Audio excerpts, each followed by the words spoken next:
Today I am here to describe fossil and fossilization. This is in 7th paper Unit 2, 3rd year Zoology Honours. It could be a project title also. You know, that is any preserved evidence of life from the past geological age, such as impressions or remains of an organism which is embedded in a stratified rock, is called a fossil. In simpler words, a fossil is a mineralized remain of an animal or plant. Fossilization is the process by which an animal or plant becomes a fossil, and it is a rare process that a small fraction of the animals and plants which have lived in the past 600 million years are preserved as fossils. Fossils are the remains or marks of plants and animals that lived a very long time ago. They are usually found in rock and stone. A fossil is the naturally preserved remains or traces of animals or plants that lived in the geologic past.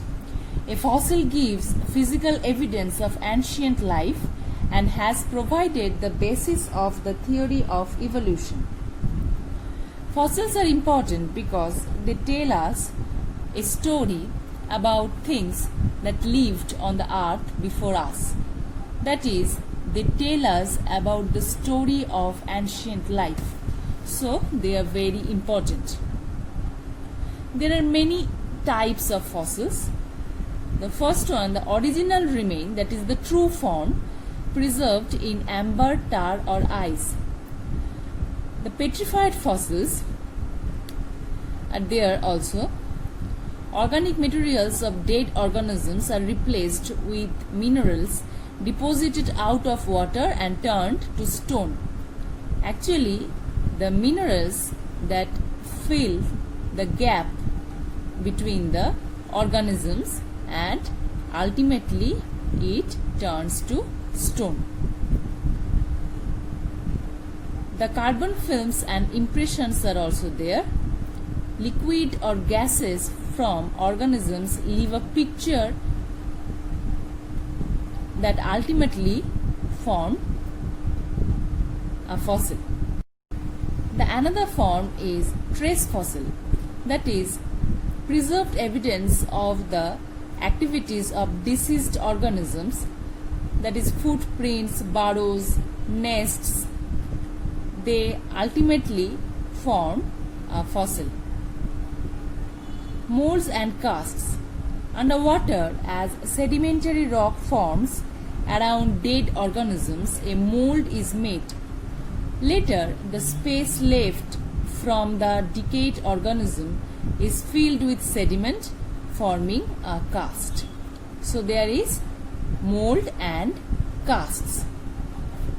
In some cases, the original remains of the organism completely dissolve or otherwise destroyed, in case of molds and casts. Fossils can also represent organism movement, activity in the form of footprints. Fossilization is the process by which plant or animal becomes a fossil. The process of fossilization varies according to tissue type and external condition. Here it is shown the body fossil and trace fossil. The body fossil is generally obtained from amber, tar,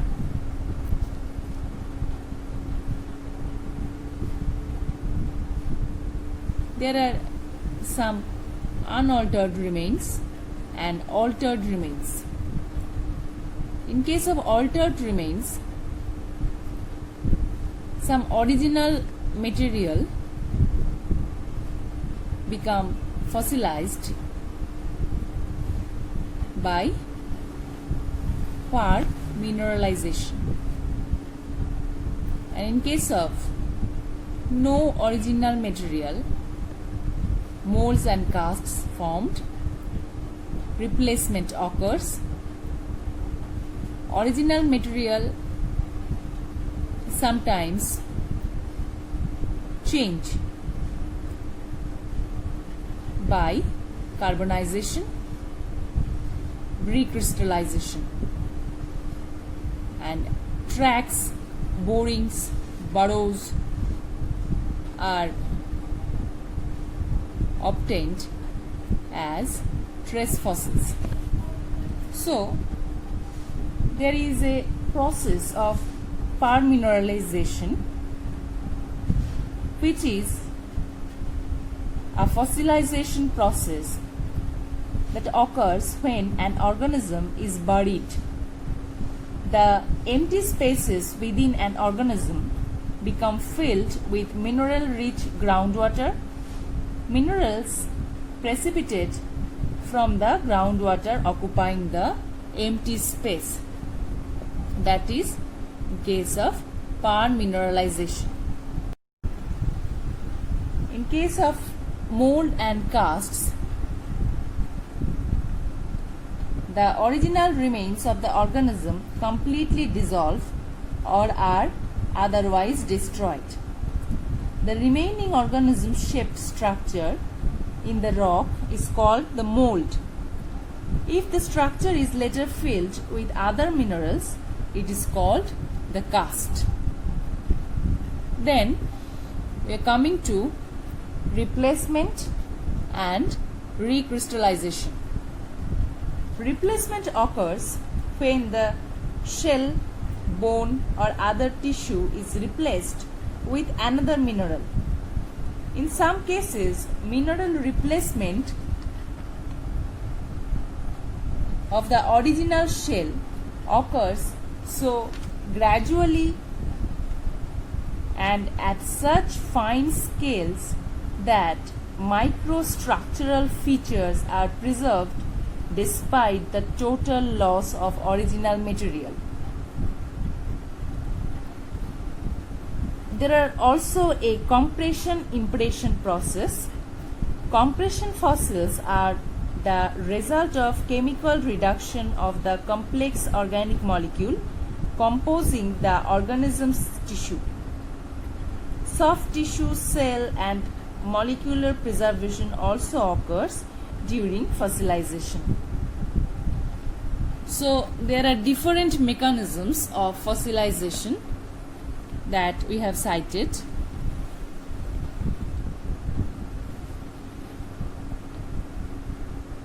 Suppose there is an example: a starfish dies, the soft part of its body rot away quickly. The harder parts slowly get covered by mud.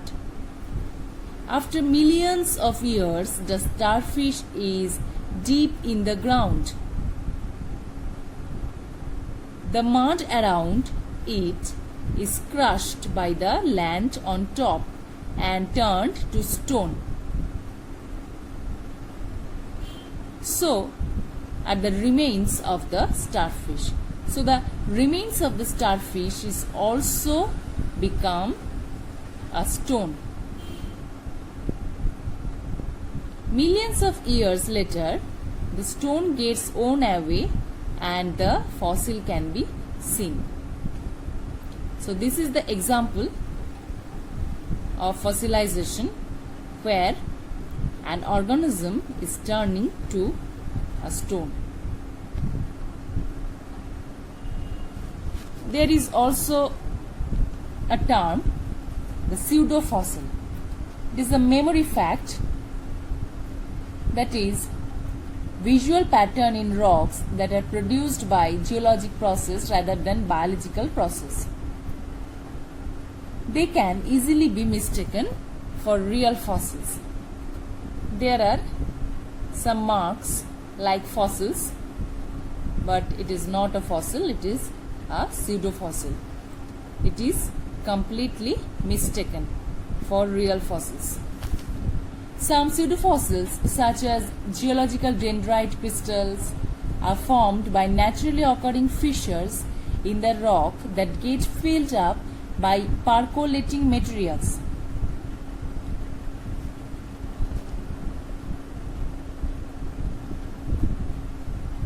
Paleontology is the study of fossils, their age, method of formation, and evolutionary significance. The development of radiometric dating technique in the early 20th century allowed scientists to quantitatively measure the absolute ages of rocks and the fossils they host. Molecular biologists using phylogenetics can compare protein, amino acid, or nucleotide sequence homology to evaluate taxonomy and evolutionary distances among organisms.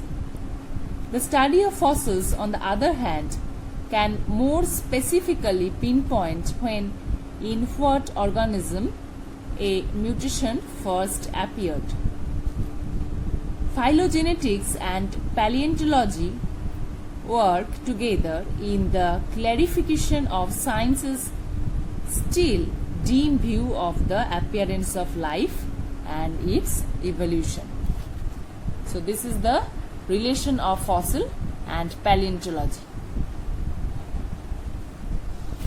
There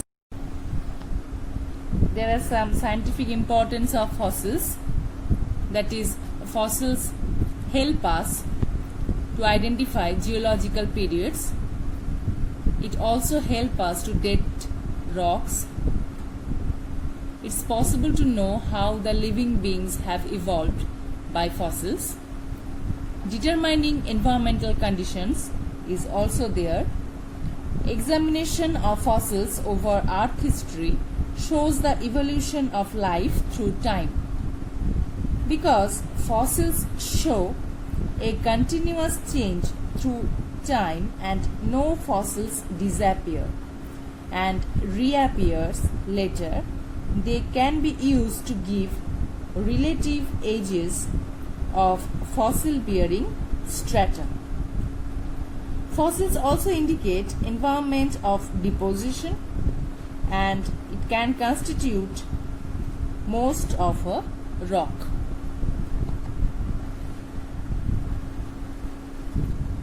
There are also trading and collecting of fossils. Fossil trading is a practice of buying and selling fossils. It is many times done illegally with artifacts stolen from research sites, costing many important scientific specimens each year. Fossil collecting is the collection for scientific study, hobby, or profit. Fossils is also used as medicine. There is some medicinal and preventive use of fossils. However, the consumption of certain fossils has been proven to help against stomach acidity and mineral depletion.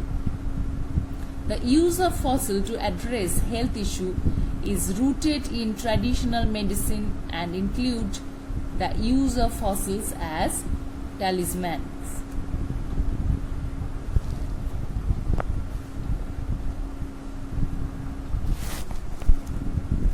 In your syllabus, the dating of fossils are important.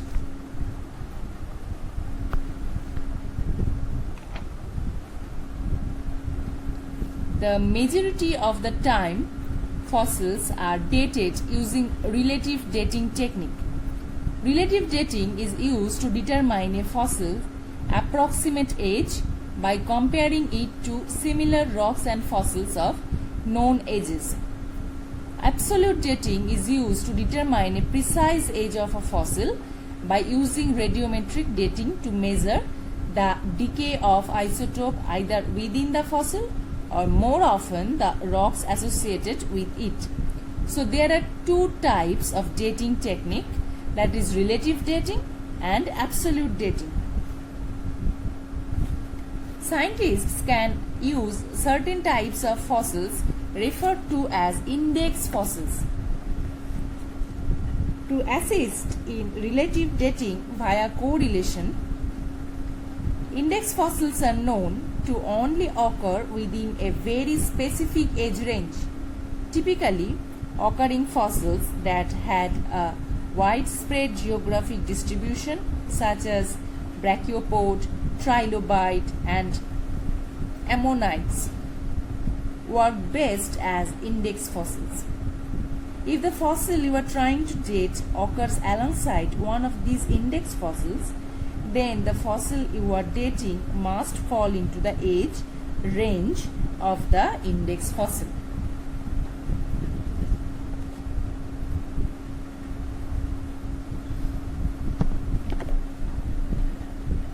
That's all for today. Thank you.